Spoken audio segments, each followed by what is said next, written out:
बलूचिस्तान की तरक्की ਲਈ पायदार अमन नागुज़ीर पाक फौज मुल्क तो हर किस्म की दहशतगर्दी के खात्मे ਲਈ पुरअज़म रियासत अवाम की यकजहती दुश्मन कुव्वत अजायब नाकाम बनाएगी। फील्ड मार्शल सरदार सिमरता तो टोक पैगाम command and staff college Quetta विच खिताब च आख्या प्रोपेगेंडा फेक न्यूज़ ते बेरौनी सरपरस्ती विच होने वाली दहशतगर्दी पाकिस्तान की तरक्की का सफर नहीं रोक सकती। तवील मुद्दती तरक्की लिए अवामी फलाह ते अपनी हिकमत अमली जामे तरक्की ते बेहतर तर्ज हुक्मरानी जरूरी है। फील्ड मार्शल सरदार सिमरता क्वेटा डिवीजन का दौरा ISPR के मुताबिक फील्ड मार्शल ने कमांड एंड स्टाफ कॉलेज से आला तरबियती मयार सराहया। फील्ड मार्शल का जदीद जंगी तकाजा तो हमांग रहने की जरूरत उत्ते अफसरान नवी टैक्नोलॉजी से डोमेन ऑपरेशन उत्ते महारत हासिल करने की हिदायत।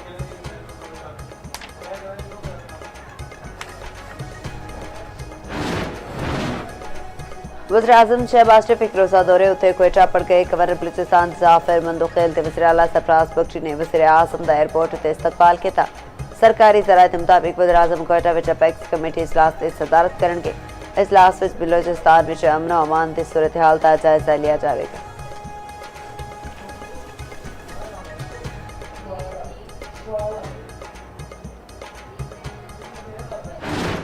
अमरीकी सदर ट्रंप ने ईरान उत्ते तयशुदा हमला मौखर कर दिता। ईरान उत्ते हमला करने वाले सी तैयार मुकम्मल सी।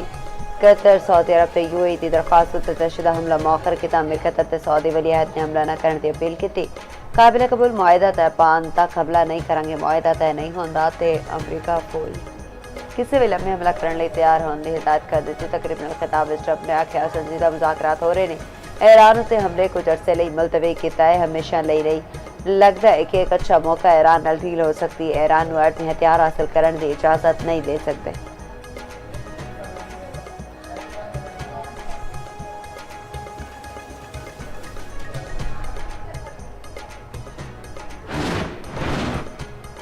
सऊदी अरब कतर ते UAE ने ईरान उत्ते हमले नाल सदर ट्रंप को खबरदार किया। अमरीकी नशरियाती इदारे नाल मुंसलिक इसराइली सहाफ़ी बुराक रेविड का दावा आख्या ट्रंप ने 24 घंटे के दौरान सऊदी वली अहद अमीर कतर ते सदर UAE नाल राबता किते। तिना मुल्का ने आख्या ईरान उत्ते हमला होया तो कीमत सानू चुकाना पेगी। तिना मुल्का ने ट्रंप को मुज़ाकरात का मौका देने पर जोर दिता। सहाफ़ी के मुताबिक सदर ट्रंप ने ईरान उत्ते हमले के हामी अपने साथियों सूरत हाल तो आखा किया। ट्रंप ने आख्या खलीज ममालिक रद्दअमल विच अपनी तवानाई तनसीबात की तबाही नहीं चाहते।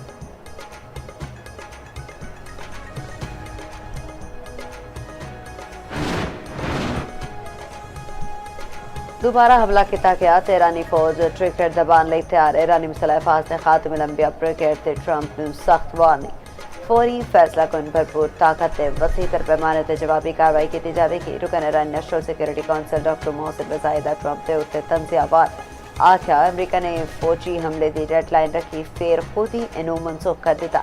एक ख्वाम ख्याली ईरानी कौम के अफसर हथियार सट देन के ईरानी कौम के अफवाज का फौलादी मुक्का हरीफ नू पसपाए ते मजबूर करेगा।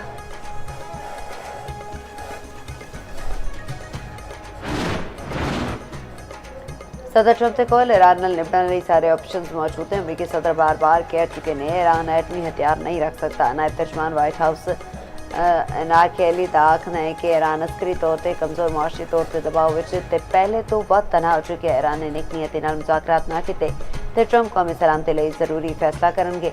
सदर ट्रंप ने अपनी रेड लाइन बहुत वाजे कर दी हैं। ईरान ने रेड लाइन तस्लीम ना किया तो अमरीका साफ इकदाम कर सकता है।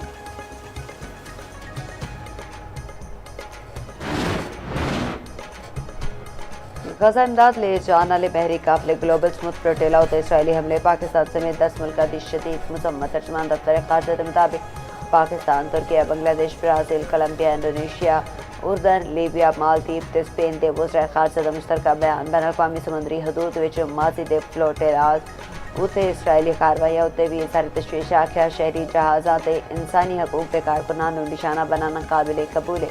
वज़राए खारजा का सारे गिरफ्तार कारकुनान की फौरी रिहाई का मुतालबा। पीर की सुबह इसराइली फोर्सेज ने इमदादी मिशन में शामिल साद ईदी समेत 100 तो वध कारकुनान को हिरासत में ले लिया। मीडिया रिपोर्ट के मुताबिक जेर हिरासत अफराद को इसराइली न्यूज़ चिप के जरिए जनूबी फ़लस्तीन में इलाके अशूत मुंतकिल किया।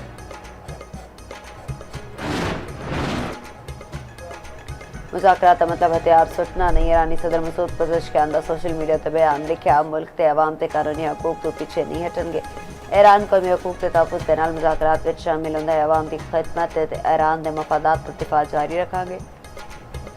दूजे पासे ईरानी वज़ीर ख़ारजा अब्बास अराग़ची दा सऊदी मनसब नाल टेलीफोनिक राबता ईरानी मीडिया के मुताबिक वज़ीर ख़ारजा विच जारी सफ़ारती अमल ते ताज़ा इलाकाई सूरत हाल ते एक तबादला ख्याल खिते दी हालिया पेशरफ्त ते कशीदगी विच कमी दे इम्कानात ते पेशरफ्त कीती गई।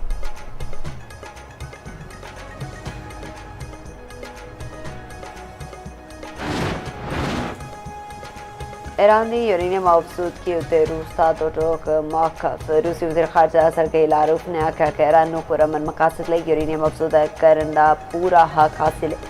NPT उत्ते दस्तखत करने वाले होर मुल्कां दी तरह ईरान नूं भी बगैर किसी इजाफी शर्त ते यह हक हासिल होना चाहिए।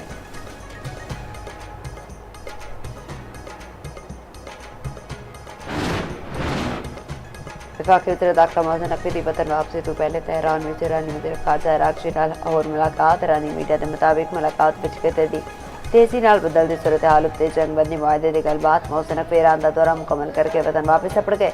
वफाकी वज़ीर दाखिला ने एतवार नूं वापस आना सी, लेकिन दौरे विच एक रोज़ की तोसी की गई।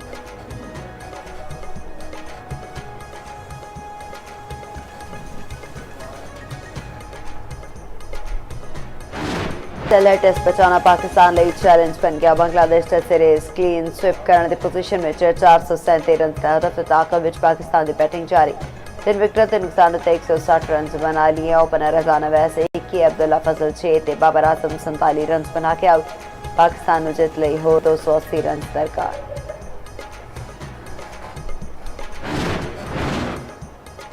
पाकिस्तान के एम्बेसी विचकार बजट हफ्ते मैक्रो इकोनॉमिक फ्रेमवर्क उत्ते इख्तलाफ बरकरार। IMF का विफाकी ते सूबाई सतह ते इजाफी टैक्स वसूली का मुतालबा। सूबिया नूं माली इमदाद नाल साल विच रिव्यू विच तकरीबन 40% इजाफे की हिदायत। ज़राए मुताबिक हुकूमत ने अगले माली साल लिए 4.1% शरह नमू का हदफ तजवीज़ कर दिता। IMF के मुताबिक आइंदा माली साल GP ग्रोथ 3.5% रहने का इम्कान।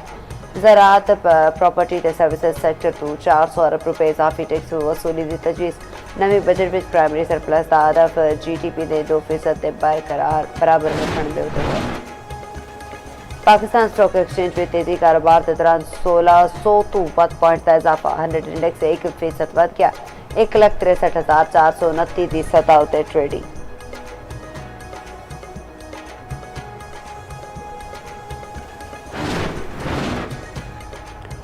मंशियात डीलर एंड मॉल और पिंकी ने जुडिशल कंपलैक्स विच पेश करने का हुक्म। अदालत ने पुलिस नूं मुलजिमां नूं जुडिशल मजिस्ट्रेट के सामने पेश करने की इजाजत दे दी। तफ्तीशी अफसरां ने डिस्ट्रिक्ट एंड सैशन जज जनूबी की अदालत तो इजाजत तलब की सी। दूजे पासे पिंकी की सहूलत का अदालत तहवील चैलेंज जेल कस्टडी के खिलाफ पुलिस की नजरसानी दरखास्त दायर। डिस्ट्रिक्ट एंड सैशन जज दरखास्त मंजूर कर ली। मुलजिमां नूं जुडिशल मजिस्ट्रेट जनूबी दे रूबरू पेश करने का हुक्म।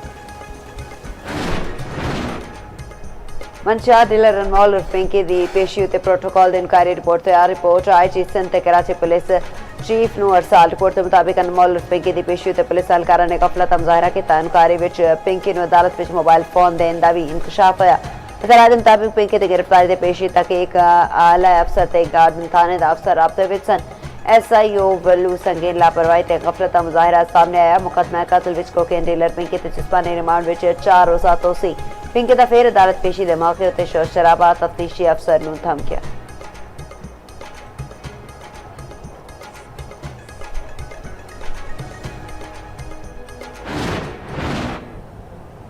जब तक हिंदुस्तान उनको यस नहीं करेगा वो किसी जगह भी हामी नहीं भरेंगे।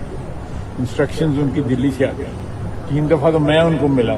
मैंने ये कहा है कि आप हमारे साथ हमें लिख के दोनों कहिए हम जुबानी कलामी आपके साथ हम नहीं बरते हैं, लिख के नहीं दिए। ये मुझे कहा हुआ है, मैं किसी और की बात नहीं करता। अफगानिस्तान की जिस जगह तो हमला होगा भरपूर जवाब देंगे। अफगानिस्तान भारत के हत्था विच खेड रहा है। जदों तक हिंदुस्तान हाँ नहीं करेगा वो किसी जगह नहीं आएगा। वज़ीर दिफा ख्वाजा आसिफ आखते ने अफगानिस्तान ने 3 बार मेरे सामने अपनी सरजमीन इस्तेमाल न होने की तहरीरी यकीन दहानी तो इनकार किया। एक इंटरव्यू में ख्वाजा आसिफ ने आख्या हुण भारत ने ललकारिया ते वो तारीख का हिस्सा बन जाएगा।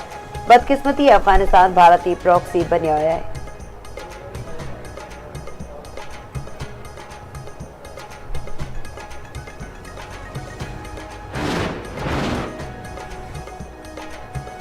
अमन अमान ते सियासी इस्तेहकाम दे बगैर तरक्की मुमकिन नहीं। सी पैक वर्के मनसूबे पाक चीन मजबूत तावन दी अलामत ने स्पीकर पंजाब असम्बली मलिक मोहम्मद अहमद खान दा लाहौर विच सेमिनार नाल खिताब आख्या खसूस इकतसादी जोन्स ते ML1 मनसूबा पाकिस्तान दी माशी तरक्की लई जरूरी ने। सी पैक ने दोवां मुल्कां ते इकतसादी तावन नूं नवीं जहत दित्ती। सी पैक सनत ज़राअत आईटी मादनियात ते कारोबारी शराकतदारी उत्ते मरकूज होवेगा। मोदी सरकार ते भारतीय कठपुतली अदालत मुसलमाना की तारीख ते शनाख्त मिटान विच मसरूफ। भारतीय कठपुतली अदालत ने मध्य प्रदेश विच मौजूद तारीखी कमाल मौला मस्जिद नूं मंदिर करार दे दिता। अल जजीरा के मुताबिक अदालत ने तारीखी मस्जिद नूं मंदिर करार दे के हिंदुआं नूं उत्थे इबादत की इजाजत दे दी। भारत विच नामियात मजहबी अमांगी ते सैकुलरिज्म खत्म हो चुका है। हुण उत्थे सिर्फ मोदी दा हिंदुत्व चलदा है। ईद उल अज़हा नेड़े आंदे ही शहर शहर मवेशी मंडियां सज गया। भारी भरकम ते खूबसूरत जानवर तवज्जो दा मरकज कराची दी मवेशी मंडी विच इक तो वध के एक जानवर सिब्बी चुलिस्तान रहमीर खान ते साहिवाल तो लियाए गए जानवरां दे चर्चे। लाहौर दी मंडियां विच भी जानवर इक तो वध के एक पेशावर ते कोयटा दी मंडियां विच भी रौनकां कीमतां सुन के शहरी सिर्फ कीमत पुछन तक ही महदूद।